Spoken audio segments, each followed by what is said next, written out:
জীবন কেবল সুখেরই নয়, দুঃখের প্রবাহ তাতে আছে। 18 বছর বয়স এমন একটা সময় প্রত্যেকটা মধ্যবিত্ত ছেলের জীবনে আসে। একটা মধ্যবিত্ত ঘরের ছেলের বয়স যখন 18-তে পড়ে, তখন সে শুধু একটা সুন্দর ভবিষ্যৎ গড়ার জন্য লড়ে। না থাকে প্রিয় মানুষ, না থাকে ভালোবাসা, থাকার ভেতরে থাকে শুধু একটু সুন্দরভাবে বেঁচে থাকার প্রত্যাশা। একটা বেকার ছেলে 18-তে কেবল একটা ভালো দিনের অপেক্ষায় ছুটে। তাই এখন সূর্য ওঠার আগে সে ওঠে।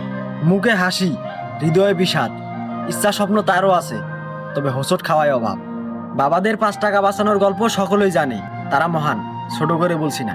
তারই ঘরের বেকার ছেলেটা পেটে আজ বালিশ চেপে ঘুমায়, এটাই কেবল প্রকাশ পায় না। দুর্ভিক্ষে যাচ্ছে সময়, বিশ্বাস আছে বদলাবে সময়, বদলাবে দিন। আজকের বেকার ছেলেটা সাফল্যের ছোঁয়ায় মন খুলে হাসবে একদিন।